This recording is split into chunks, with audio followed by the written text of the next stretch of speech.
বন্ধুরা, আজকে আমরা চতুর্থ শ্রেণীর গণিত বইয়ের অধ্যায় ১ পৃষ্ঠা নম্বর ৯ এখানে দেখো নিচের সংখ্যাগুলোর তুলনা করি এবং খালি ঘরে ক্ষুদ্রতম এবং বৃহত্তম চিহ্ন বসাই।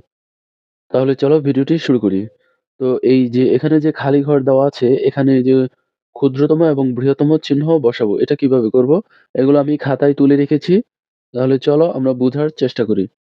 এই যে দেখো, এখন এখানে বৃহত্তম এবং ক্ষুদ্রতম চিহ্ন কিভাবে বসাবো?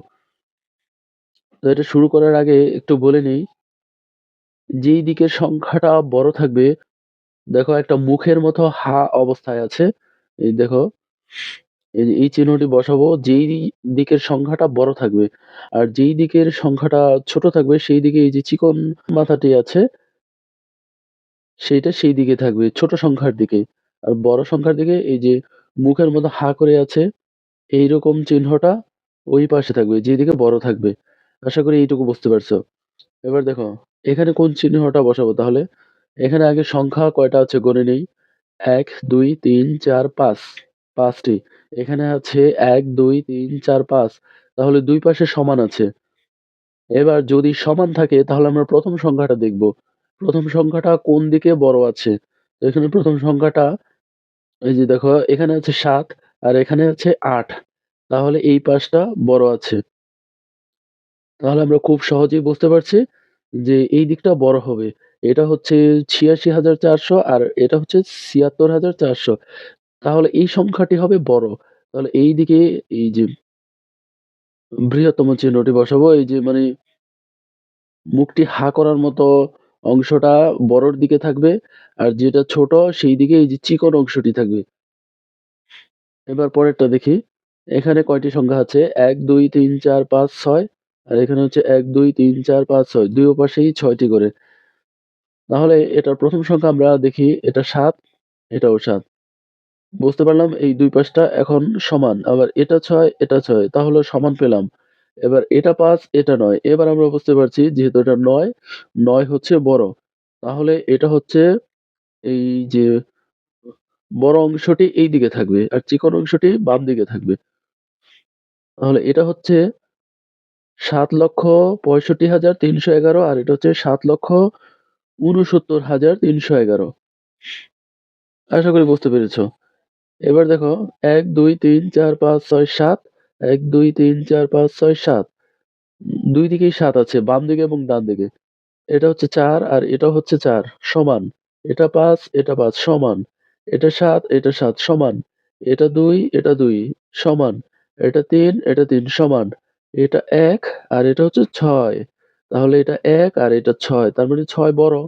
তাহলে এই যে বড় অংশটি এই দিকে থাকবে। বাম দিকে হচ্ছে ৪৫,৭২,৩১০ আর ডান দিকে হচ্ছে ৪৫,৭২,৩৬৪। এবার দেখো ১, ২, ৩, ৪, ৫, ৬, ৭, ৮। ১, ২, ৩, ৪, ৫, ৬, ৭, ৮। তাহলে দুই দিকে ৮ টি করে আছে। তো এখানে ২, এখানে ২ সমান। এটা ৭, এটা ৮ তাহলে ৮ বড়। এইদিকে বড়। বাম দিকে হলো ২,৭৪,৮৯,৭১৪ আর ডান দিকে হলো ২,৮৪,৮৯,৭১৪। এবার ১, ২, ৩, ৪, ৫, ৬, ৭। ১, ২, ৩, ৪, ৫, ৬, ৭ দুই দিকেই সমান। তাহলে এটা ৬, এটা ৬ সমান। এটা ৫, এটা ৫ সমান। এটা ৫, এটা ৫ সমান। এটা ৫, এটা ৫ সমান। এটা ২, এটা ২ এটাও সমান। ১, ১ সমান। এখানে ২, এখানে ৯ যেহেতু এটা ৯ তার মানে এইটা বড়।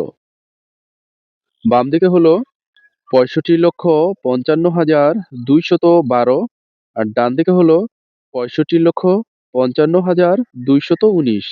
আবার দেখো ১, ২, ৩, ৪, ৫, ৬, ৭, ৮। ১, ২, ৩, ৪, ৫, ৬, ৭, ৮ দুই পাশে ৮ টি করে আছে। এবার দেখো এটার থেকে এটা ৩, এটা ৬ তাহলে আমরা খুব সহজেই বুঝতে পারছি এটা বড়। বাম দিকে হলো ৩,৪০,৫২,১৮০ আর ডান দিকে হলো ৬,৮০,১২,৩৭৫।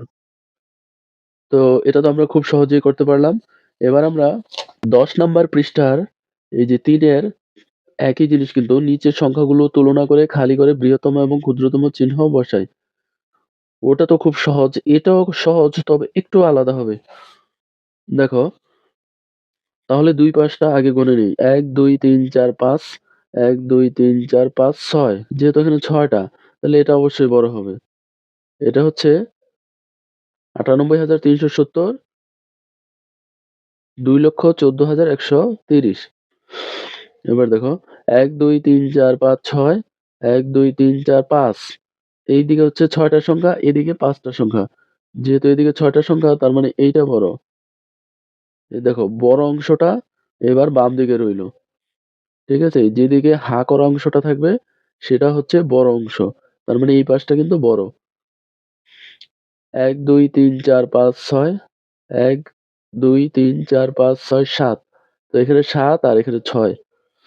এখানে ৬ টি সংখ্যা, এখানে ৭ টি সংখ্যা। তাহলে যেদিকে বেশি সংখ্যা আছে সেটাই বড় হবে। তাই এই যে দেখো, বড় অংশটি ডান দিকে রইলো। এটা হচ্ছে ১,৪৫,৪৫। এটা হচ্ছে ১০,৪৫,৪৫। এবার দেখো, ৪ নম্বরটা ১, ২, ৩, ৪, ৫, ৬, ৭, ৮। এইদিকে হচ্ছে ৮ টি সংখ্যা। ১, ২, ৩, ৪, ৫, ৬, ৭। এইদিকে হচ্ছে ৭ টি সংখ্যা।